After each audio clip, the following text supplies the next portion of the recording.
할렐루야. 하나님은 역사하십니다. 하나님은 우리의 편이십니다.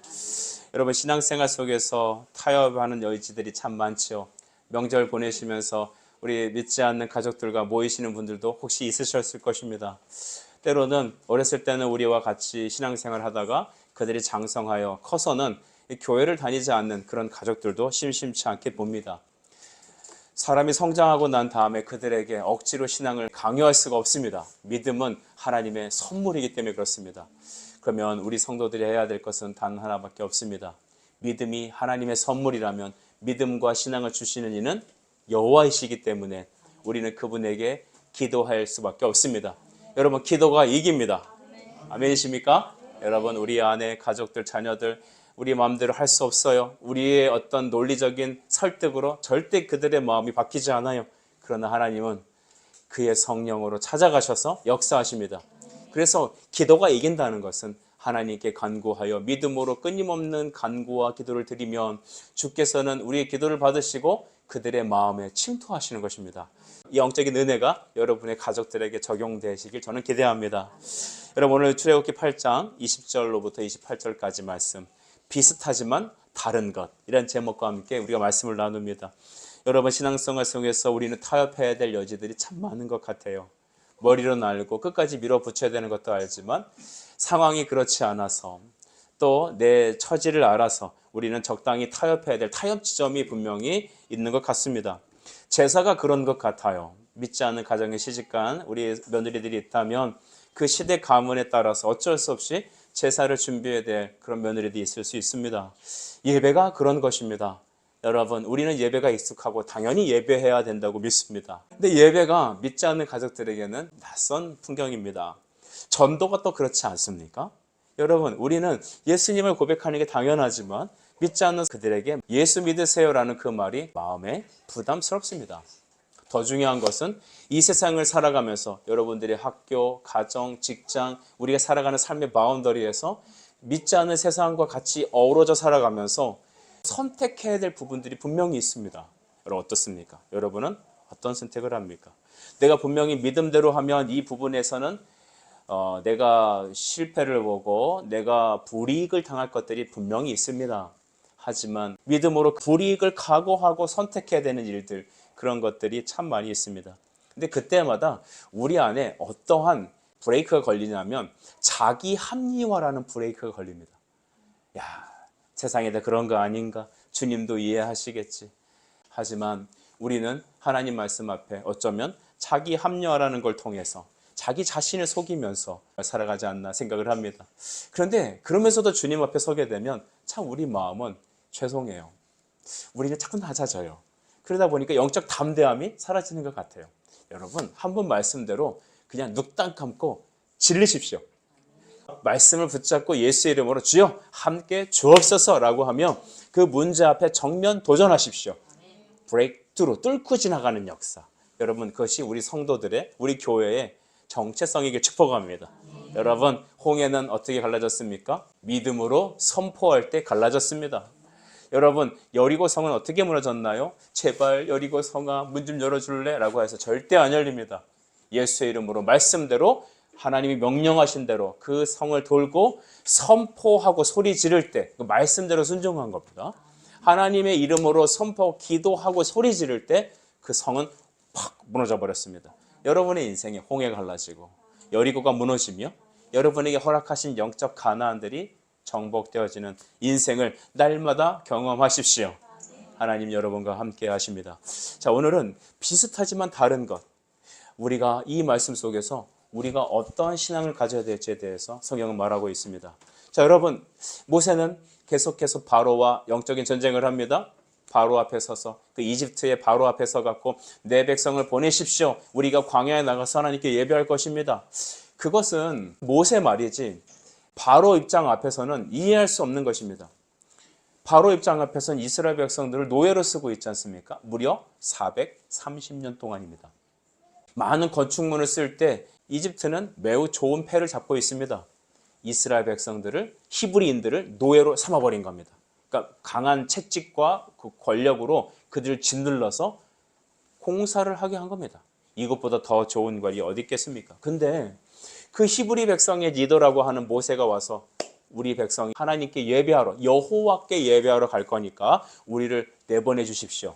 여러분, 씨도 안 먹히는 일입니다. 세상에 있는 이 어둠의 권세, 영적 마귀는 여러분이 하나님을 예배하고 주님을 따라 섬기고 예수 영접하는 것, 사탄에게는 있을 수 없는 얘기겠죠.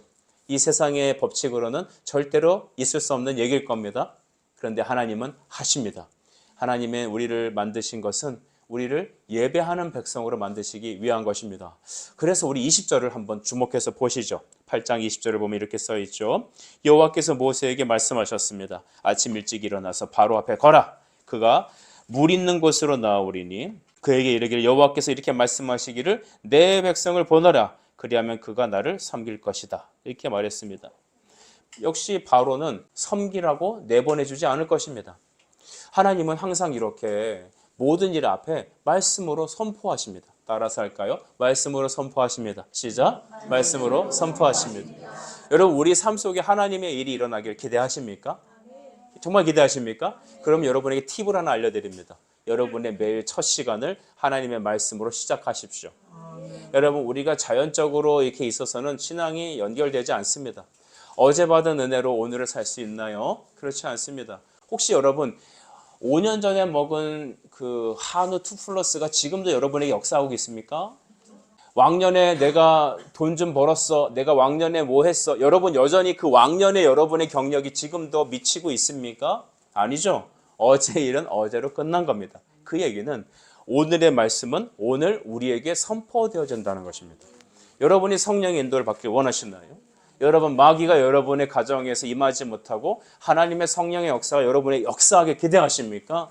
그렇다면 말씀을 매일 아침에 읽고 시작하십시오. 우리 교회가 큐티하는 교회 되기를 원합니다. 말씀을 읽고 기도하며 시작하십시오. 오래 하라는 얘기가 아닙니다. 여러분은 단번에 뭘 다 이룰 수 없죠. 단기간에 목적을 정하시고 하나님의 말씀을 작게 읽으시고 또한 5분이라도 기도하며 시작해 보십시오. 식사 기도를 정말 진실하게 하십시다. 매일의 기도를 정기적으로 시작하십시오. 그리고 그것을 점차적으로 늘려가십시오. 그것들이 쌓여 여러분의 세상이 감당하지 못할 성령의 사람으로 되어져 가는 것입니다. 모세가 바로 앞에 나가서 얘기했습니다. 우리 백성을 보내십시오. 우리는 하나님을 예배하러 갈 것입니다. 우리 고린도후서 5장 15절 말씀 보니까 우리 성도들의 정체성에 대해서 다음과 같이 얘기해 주십니다. 그가 모든 사람을 대신하여 죽으심은 살아있는 자들로 하여금, 그는 예수님이시죠. 다시는 그들 자신을 위하여 살지 않고 오직 그들을 대신하여 죽었다가 다시 살아나시니 즉 예수를 위하여 살게 하려 함이라. 아멘. 예수님께서 우리 왜 죽으셨다고요? 다시는 너 자신을 위해 살지 말라는 것입니다. 나의 욕심을, 나의 정욕을, 나의 인생의 가치를 위해 살지 않고 나를 위하여 죽고 부활하신 누구십니까? 예수 위하여 사는 하나님의 백성으로 삼으시기 위한 것입니다. 여러분, 이 목적에 여러분은 순종되어지고 계시나요? 바로는 이 세상의 어둠의 영은 여러분이 그렇게 살기를 원하지 않습니다. 여러분의 약점을 파고듭니다. 여러분이 좋아하는 것을 깊게 물어뜯습니다. 우리 입에는 어머니가 해주는 그 거친 음식보다는 라면이 그렇게 좋아 보입니다. 몸에 좋은 음식보다는 인스턴트가 우리 몸에 좋아 보입니다. 여러분, 하나님은 여러분을 살리길 원하십니다.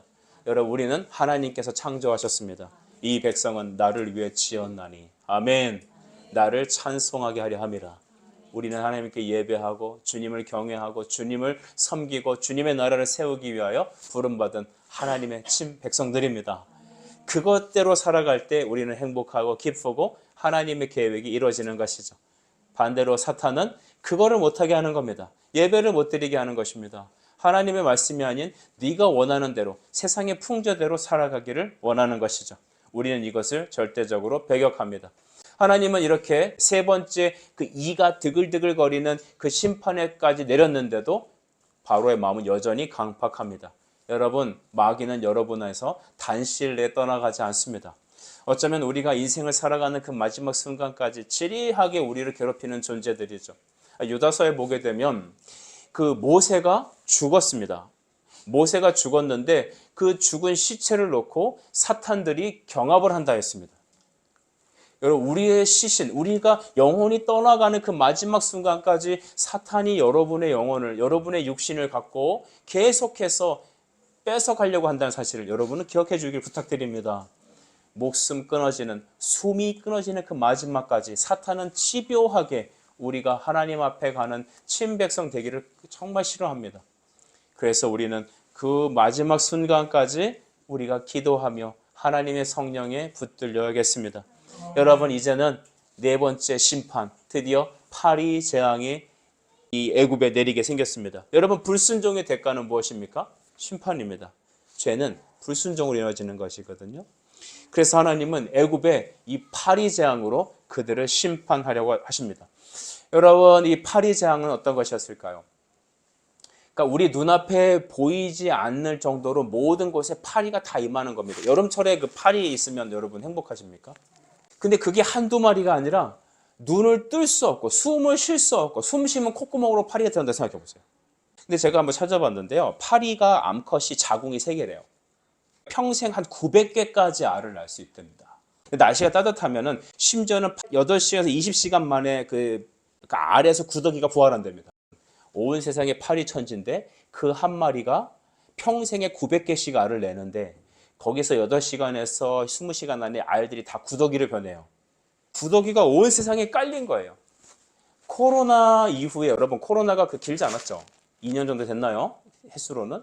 근데 그동안 한국 교회는 엄청나게 침체를 겪습니다. 코로나 때 엄청 많은 교회들이 다 문을 닫았습니다. 그리고 주일학교 학생들, 청년들은 다 이탈했습니다. 코로나 하면서 우리에게 다가온 예배의 풍토는 뭐냐면 영상 예배하는 거예요. 그전에 영상 예배하는 게 있었습니까? 주일날은 어디 와야 돼요? 교회 와야죠. 근데 영상으로 예배할 수 있었습니다. 그러다 보니 우리 교회 중직자들도 이제는 먼 곳에서 예배하는 것이 익숙해졌습니다. 제가 저번에도 말씀드렸는데 제가 부목사로 섬길 때 그 교회에서 저희 그 순장님께, 그때 그분이 안수 집사였는데 그분에게 전화를 드려서 집사님 어떻게 순 예배는 잘 드리고 있습니까? 아, 목사님 제가 지금 그 여행을 와갖고 나중에 제가 물어봐서 전화 드리겠습니다. 순장님이 주일날 예배 때 여행 가 있으면 순원들은 안 봐도 비디오죠. 우리의 예배는 그렇게 되어버렸습니다. 그리고 여러분, 세계적으로 봤을 때 이 코로나 이후에 세계 경제가 얼마나 추락했습니까? 영국 같은 경우는 이 코로나 이후에 정말 이루 말할 수 없을 정도로 가난해진 나라가 되어버렸습니다. 근데 애굽이 파리로 온 지천에 구더기가 엄청 충만함으로 이 땅은 황폐해지기 시작했습니다. 그런데 여기서 놀라운 게 하나 있는데 이스라엘 백성들이 사는 땅, 노예들이 살아가는 고센 땅에는 파리가 한 마리도 없었습니다. 하나님은 이렇게 빛과 어둠을 확실하게 나눠주셨습니다. 이를 통해서 하나님이 너의 하나님이시라는, 이스라엘 백성이 섬기는 하나님은 바로 구원의 하나님임을 보여주셨습니다. 그러니까 이스라엘 그 노예들이 탁월하게 예배 잘 드리고 경건하고 그래서 그게 아니라 그들이 그냥 하나님의 백성이고 하나님이 택하신 이스라엘 사람들이니까 하나님이 그 지역을 아예 파리는 한 마리도 못 들어가게 해놨습니다. 애굽에서 고통당하는 그 사람들이 시선이 어디로 돌아갈까요? 고센으로 향해질 겁니다. 저 사람들은 왜 고난을 안 받을까? 저 사람들은 왜 저렇게 파리 재앙이 없을까?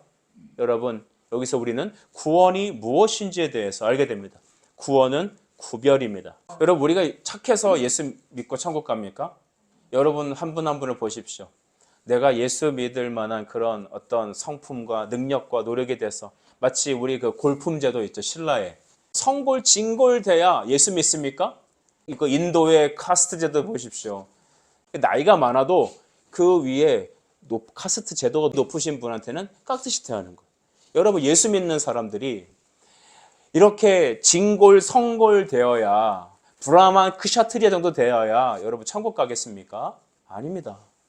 우리는 하나님께서 우리를 구별해 주셨습니다. 우리가 예수 잘 믿을 만해서 믿은 게 아니라는 것 여러분 아시길 축복합니다. 우리는 다 부족하지만 하나님이 우리를 무조건적으로 선택해 주셨습니다. 하나님이 택하지 않으셨다면 우리의 구원은 존재하지 않습니다. 저는 이것을 요한복음 1장 12절 그리고 13절에서 찾아보는데요. 우리가 구원받게 되는 것은 이렇습니다. 1장 12절은 영접하는 자. 예수님을 말씀을 듣고 마음으로 영접하는 자는 곧 그 이름을 믿는 자들에게는 누가 된다고요? 하나님의 자녀가 되는 권세를 주셨습니다. 여러분, 돈으로 살 수 없어요. 어여뻐도 못 가요. 키 커도 못 가요. 똑똑해도 못 가요. 예수 믿어야 구원받습니다. 교회 다닌다고 구원받는 게 아니라 교회 안에 예배하며 주의 말씀을 믿어야 합니다. 예수의 자녀를 거듭나야 하죠. 근데 13절은 이렇게 말하는데 너희가 어떻게 구원받았느냐? 이는 왜냐하면 혈통으로나 육정으로나 사람의 뜻으로 나지 아니하고 오직 하나님께로부터 난 자들이다. 즉 하나님께서 우리를 구원하시고자 택한 사람들만이다라는 것입니다. 여러분, 이스라엘은 왜 파리장을 경험하지 않았습니까? 하나님이 택한 그의 자녀들이기 때문에 그렇습니다.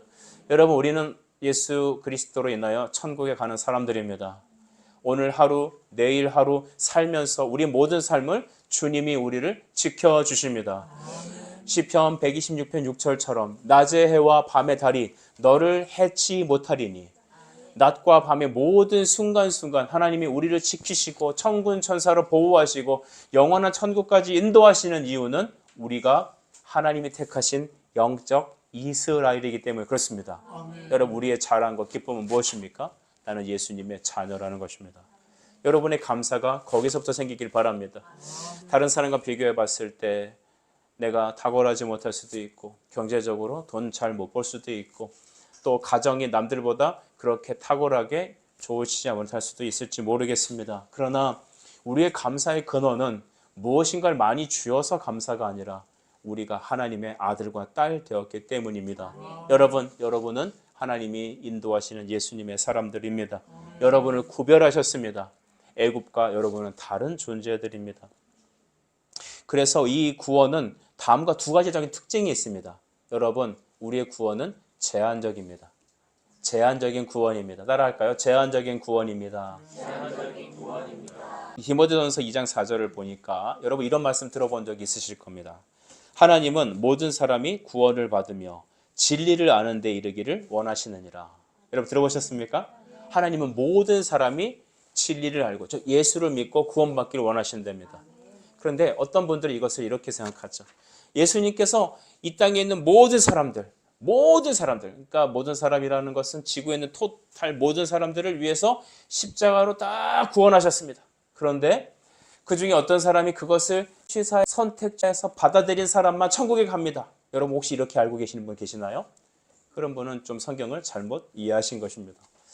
여러분, 우리가 하나님을 선택해서 구원받는 게 아니라 예수님께서 십자가에 피 흘리시고 우리를 위해 성령을 보내신 사람은 누구냐 하면은 바로 구원받기로 결정하신 고센 땅에 살아가는 그 하나님의 백성들을 위해서 십자가에 죽으시고 구원하신 것입니다.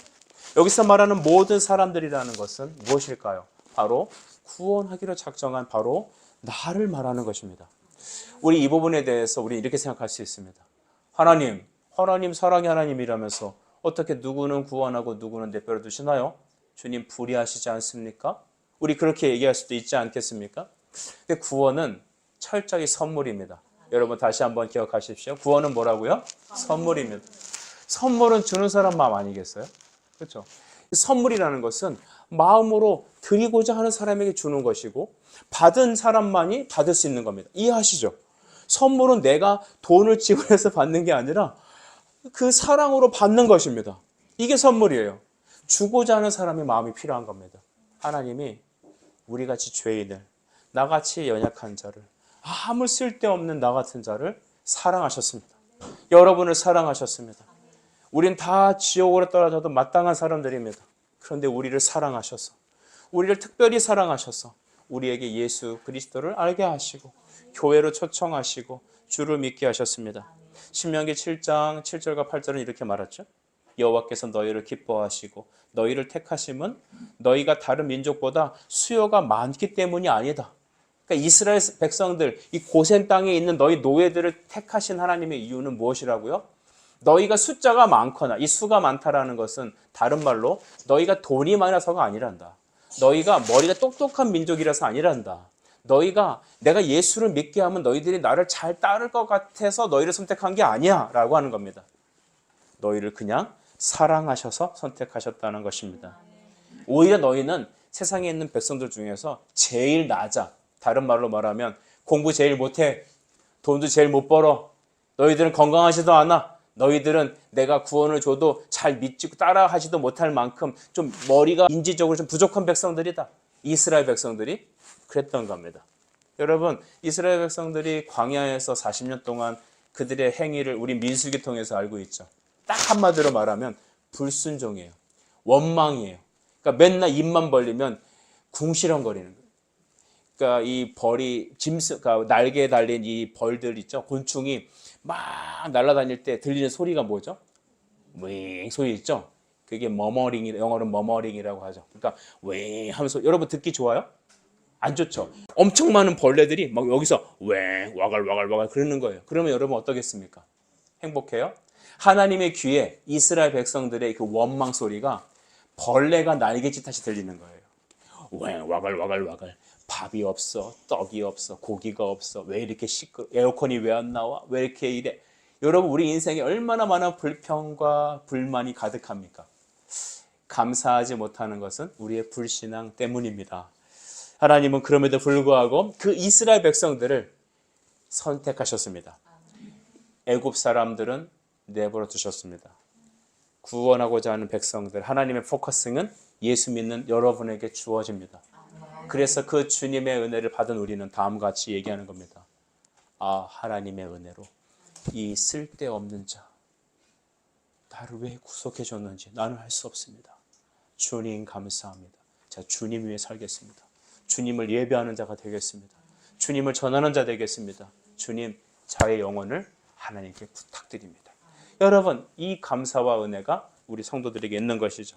두 번째는 뭐냐면 불가항력적인 은혜를 받은 게 우리입니다. 항력적이라는 것은 내가 가능한 한 버틸 수 있다는 가능성을 얘기하죠.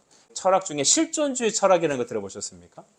영적인 부분, 내가 알지 못하는 인생에 경험하지 못한 것은 진리로 받아들일 수 없는 거죠. 오직 지금 이 현실에 일어나는 내가 경험되어지고 내가 납득되어지는 것만이 진리라고 보는 것이 바로 그 천재 철학입니다.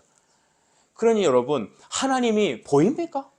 믿음이 느껴지나요? 그러니까 우리 교회는 느낌을 감정으로 느끼게 하는 신앙은 우리 배격하는 거예요. 하나님 말씀을 아멘하는 그것이 우리의 신앙이라는 거예요. 여러분, 눈에 보이는 게 신앙이라면 그게 신앙입니까? 믿음은 무엇입니까? 히브리서 11장 1절에 믿음은 바라는 것들은 뭐예요? 실상 보이지 않는 것의 증거랍니다. 눈에 배워야 증거라고 하는 게 실존주의인 거예요. 그게 현대에 살아가는 사람들이 맞다라고 따라오는 거예요. 그러니까 교회에서 여러분, 목사가 이렇게 손을 쫙 뻗치면 병이 쫙 낫고, 제가 막 이렇게 하면 장풍이 나가고, 그래야 여러분이 믿을 거 아니에요. 여러분, 이렇게 장풍을 써서 넘어지는 거라면 소림사를 가셔라. 우리는 말씀을 믿고 아멘하고 천국 가는 사람들입니다. 불가항력적. 그건 뭐냐면 나 하나님 믿지 않겠어. 나는 내 맘대로 살 거야. 그럴 수 없다는 겁니다. 여러분, 이게 얼마나 우리의 큰 기쁨인지 몰라요. 이번 명절 때 가족 중에서 예배할 수 없는 곳에서 예배 드리신 가정이 있다고 전 들었습니다. 여러분, 하나님은 우리가 인간적으로는 예배할 수 없고, 그렇지만 하나님은 예배하게 하심으로, 또 말씀을 들음으로 하나님과 상관없던 분들이 말씀을 통해 예수님 앞에 나오게 하는 것, 그들의 여러분 고백을 들어보십시오. 나는 처음에 예수님 안 믿었어요. 나는 하나님이 싫어요. 바로처럼 나는 싫어요. 나는 내 멋대로 살 거예요. 했다가 나중에 어떻게 합니까? 항복하겠습니다. 나는 주님의 사랑에 항복하겠습니다. 여러분, 여러분의 아내가, 여러분의 남편이, 자녀들이, 우리 가족들이 불가항력적 하나님의 은혜로 항복되어 아멘. 돌아오는 날이 머지 않았습니다. 믿음으로 기도하셔라. 주님은 역사하신 줄 믿습니다. 우리 믿는 사람들의 축복은 신명기 33장 29절입니다. 제가 읽어드립니다. 이스라엘이여. 이스라엘은 바로 나입니다. 예수 믿은 나. 너는 행복한 사람이로다. 따라합시다. 나는 행복한 사람입니다. 시작. 나는 행복한 사람입니다. 여호와의 구원을 너같이 얻은 백성이 누구냐? 그는 너의 돕는 방패시오 너의 영광의 칼이시로다. 우리는 행복한 사람입니다. 왜냐? 하나님의 구원의 은혜를 받은 사람이고 주님의 사랑받은 사람이고 예수의 이름으로 믿음으로 기도하면 여러분을 통하여 하나님이 택하고 구원할 자들이 주님께로 돌아오기 때문입니다. 여러분 인생에서 제일 수지 맞은 일이 뭔지 저는 여러분에게 알려드리겠습니다. 뭐가 그렇게 수지 맞을까요? 수지 맞는다는 것은 기쁨이죠. 막 기쁨이 넘쳐서 어쩔 줄 모르는 겁니다. 신나는 겁니다. 여러분 신나게 일해보고 싶지 않으세요? 신나게 살아가고 싶지 않으세요? 아침에 눈을 뜨면 막 벌떡벌떡 일어나갖고 막 달려가고 싶지 않으세요? 우리 안에 폭발적인 에너지를 얼마나 감사할까요? 이 목숨 다해 주님을 위해 살겠다는 마음이 쏟아나지 않겠습니까? 근데 끌려가는 거예요. 주님, 오늘은 교회 안 가면 안 되나요? 5분만 더 자면 안 되나요? 왜 그런 일이 일어난다? 여러분, 하나님의 내가 행복한 사람임을 경험해야 하는 것입니다. 여러분, 말씀이 여러분의 인생에 경험되어지길 축복해요. 기적은 상식이 됩니다. 하나님은 살아 역사하시죠. 여러분, 파리가 이제 온 땅에 가득하니까, 그렇죠? 그 머리를 상상하세요. 온 지천이 구더기예요. 문을 열면 구더기가 몰려오는 거예요. 구더기가 온 지천에 가득한 거예요. 바로가 어떻게 했어요? 두 손 다 듭니다. 모세하고 아론을 부릅니다. 야, 빨리 불러라. 내가 잘못했어. 내가 잘못했어. 그리고 한 말이 어디냐? 25절입니다. 바로가 모세와 아론을 불러 이르되 너희는 가서 이 땅에서 너희 하나님께 제사드리라. 여러분, 바로도 어찌할 수 없죠. 근데 이 부분에서 잘 봐야 될 것은 너희는 가서 이 땅에서 너희 하나님께 뭐 드려라? 제사드려. 예배해라라는 거죠. 너 그렇게 예배 드리고 싶다며. 너 그렇게 가서 하나님께 경배 드리고 싶다며. 그래, 여기서 해. 그럽니다. 여러분, 하나님의 말씀은 뭐였습니까? 여기서가 아니라 광야에서입니다. 하나님이 가라고 하는 그 시내산 쪽으로 가야 되는 것이죠. 근데 바로는 뭐라고 말하죠? 여기서 하라는 겁니다. 여러분, 이거는 바로도 이제 마음을 돌린 것 같지 않아요? 그렇죠? 우리 눈에 봤을 때 이제 바로도 어느 정도 하나님의 능력을 맛봤을 거 아닙니까? 뭐가 달라요? 여기서 드리라는 것입니다. 우린 이렇게 상황과 타협해야 될 상황이 항상 놓입니다. 저는 목회 현장에서 이걸 많이 경험합니다. 당시 있던 많은 사람들이 모세에게 이렇게 말하지 않았나요? 잘 들어보십시오. 모세에게 이렇게 말했을 겁니다. 모세, 바로도 이제는 이 정도 의견을 내놨으니까 자네도 한 발 좀 타협해야 되지 않겠나? 아니, 언제까지 그렇게 올곧게 자기 고집만 부리겠나? 세상은 그렇게 말랑말랑한 게 아니야. 둥글둥글하게 살아야 되지 않나? 주는 게 있으면 받는 것도 있어야지. 여기서 예배 드리라고 하지 않나? 그래서 여기서 예배를 드리세. 지금 저렇게 고생하고 있는 당신 그 이스라엘 사람들 보이지 않나? 언제까지 그렇게 하겠나? 이게 바로 세상의 지혜라는 거네. 적당히 맞춰서 좀 져줄 줄도 알아야지. 여러분, 제가 하는 말 여러분의 인생의 현장에서 참 많이 경험하는 내용들 아닙니까? 우리는 신앙에 있어서 주님과의 약속에 있어서 말씀의 부분에서 우리는 상당수 많은 부분 이렇게 말랑말랑하게 유연하게 보이지 않는 바로와 타협을 하려 합니다. 왜냐하면 너무 길게 싸우면 힘들기 때문입니다. 여러분, 어느 것이 좋은 것입니까? 99가지가 맞아도 하나가 틀리면 그것은 진리가 아닙니다. 여러분 기억해 주세요. 우리가 사람을 좋게 하랴, 하나님을 좋게 하랴. 하나님을 좋게 하는 사람, 하나님의 말씀에 따르는 사람이어야 그리스도의 종입니다. 그가 하나님께 인정받는 사람입니다. 여러분, 우리는 크지 않습니다. 우리는 탁월하지 않습니다. 그러나 우리 안에 계신 예수가 크시고 우리의 주가 이 땅의 모든 권세 주시니 그가 왕되는 일에 우리가 순종합시다. 현실에 타협하고 여러분 자기 생각대로 살아가고 정말 진리를 지켜야 되고 예배를 타협하는 모든 것들, 자기 합리화에 타협하는 것들, 가장 큰 죄는, 가장 큰 바로는 자기 합리화입니다. 자기 자신을 속이는 것입니다. 여러분 안에 계신 성령님께 여러분 자신의 삶을 내어드리십시오. 우린 여기서 영적 싸움이 있음을 꼭 기억하시기 바랍니다.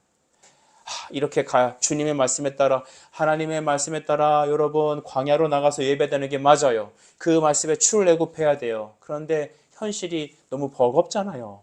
그러니 바로도 이 정도 양보했으니 나도 맞춰서 간다? 여러분, 그것은 하나님의 구원을 이룰 수 있는 것이 아닙니다.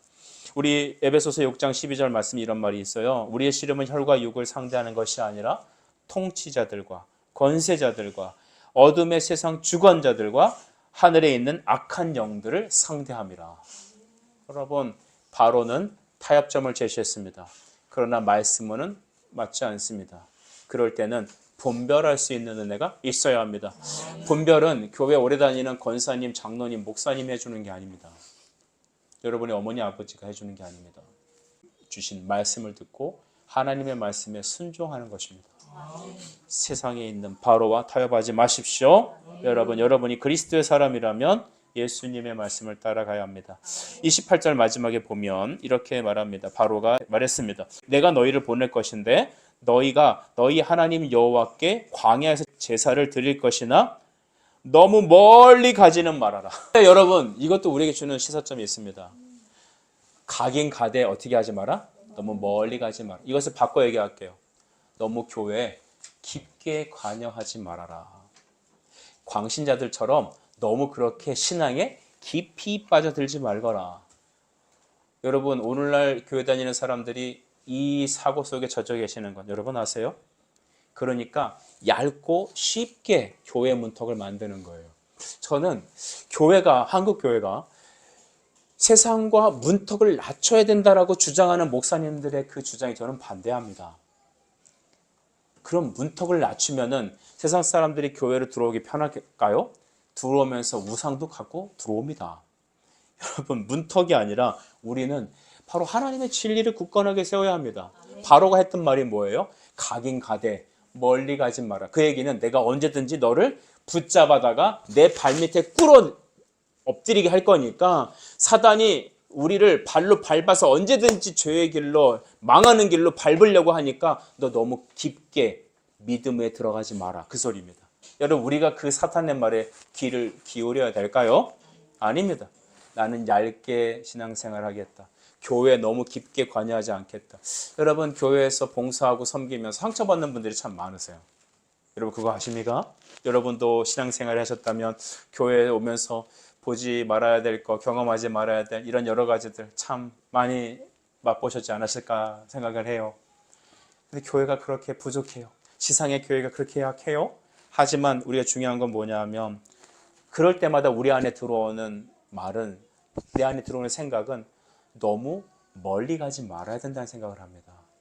바로와 멀리 떨어지지 말아야 된다. 즉, 교회에 너무 깊게 관여하지 말아야 된다. 말씀을 너무 깊게 들어가지 말아야 된다. 너무 광신자처럼 하나님께 내 인생을 몰빵하지 말아야 된다는 생각으로 우리는 자꾸 도태됩니다. 그것은 바로의 계략입니다. 여러분을 도망가지 못하게, 예수 그리스도의 구원에 이르지 못하도록 하나님의 성령의 은혜를 누리고 구원과 감격과 은혜가 여러분 삶을 지배하지 못하도록 죄와 사망의 이 바로의 권세를 꽉 묶여놓기 위한 사단의 계략입니다. 거기에 현혹되지 마십시오.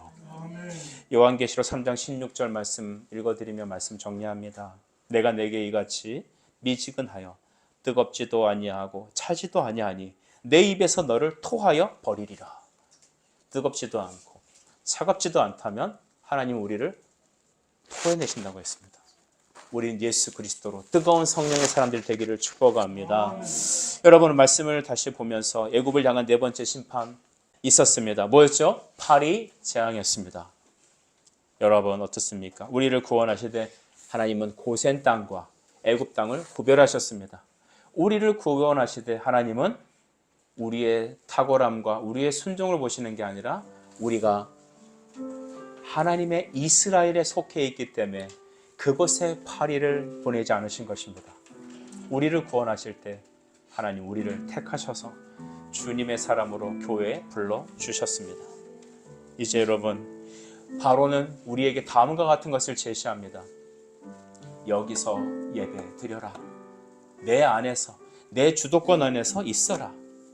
우리는 그 바로의 말에 타협해야 될까요? 두 번째, 너무 멀리 가지 말거라. 나에게서 떨어지지 말아라는 것이죠. 한 발은 세상에, 한 발은 주님께 디딜 수 없습니다. 세상의 끈을 끊어버리고 예수 그리스도께로 돌아오십시오. 하나님 여러분을 기다리십니다. 오라, 오라. 죄 있는 자들아, 상한 자들아, 무너진 자들아, 실패한 자들아, 괜찮아. 내게만 와라. 나는 너를 다시 살릴 것이다. 너와 함께 영원한 연합을 누릴 것이다. 너를 세울 것이다. 여러분, 우리는 주님이 보내시는 그 영원한 곳으로 가야 합니다. 하나님이냐 세상이냐, 우리가 가야 될 길은 정연합니다. 일사각오의 정신으로 오늘 세상을 끊고 주님께로 돌아오는 여러분 되길 축복합니다.